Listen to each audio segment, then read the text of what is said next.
Proudly speaking about the numerous awards and mementos displayed on one wall of a Dehradun home is Captain Yashika Hatwal Tyagi, a Kargil war veteran.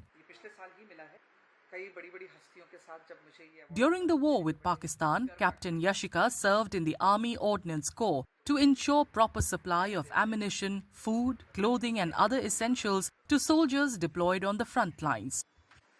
What makes her service during that time even more remarkable is that she was pregnant with her second child while the war was going on.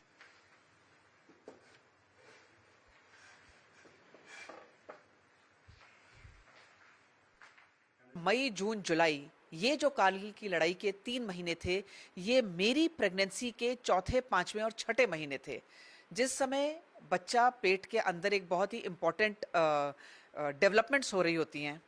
वो high altitude में जब जंग के दौरान आप रात दिन अपने यूनिट में हैं और रात दिन आप अपनी ड्यूटी का निर्वहन कर रहे हैं, आपके पास सोने का टाइम नहीं है, बैठने का टाइम नहीं है, आपके पास खाना खाने तक का भी टाइम नहीं है। लेकिन मुझे लगता है मैंने अपनी सारी जिम्मेदारी ऊपर भगवान को सौंप दी थी कि मैं अपना काम कर रही हूँ, भगवान आप मेरे बच्चे की रक्षा करना। Serving the country alongside with Captain Yashika was a husband posted in the Dras sector. And to add to her challenges, she had brought along with her her 3-year-old son, caring for him while fulfilling her duties. Despite the physical and emotional demands, she says her commitment to her duty remained unwavering. ये कहना गलत नहीं होगा कि सिर्फ मैं नहीं, मेरा पूरा परिवार इस जंग में था। पति पत्नी तो हम दोनों फौजी थे ही, साथ ही एक बच्चा जो 3 साल का था और एक वो जान जो पेट में अभी पनप रही थी। मुश्किल था, लेकिन जब आप वर्दी पहन लेते हैं तो फिर ना आप माँ रहते हैं, ना बहन होते हैं, ना पत्नी होते हैं, आप सिर्फ भारतीय सेना के एक सिपाही होते हैं।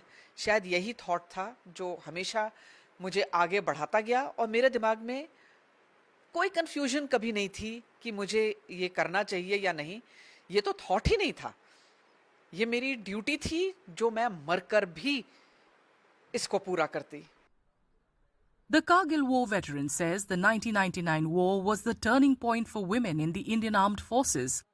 The roles they played paved way for more opportunities and broader inclusion in the forces.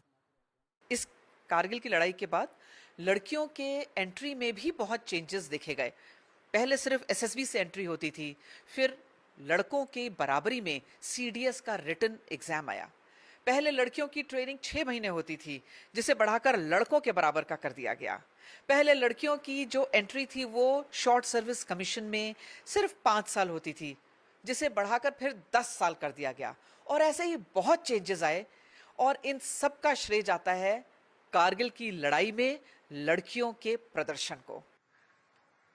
On Kargil Vijay Divas, tales like that of Captain Yashika Tyagi reminds the country of the immense sacrifices our soldiers made during the war with Pakistan.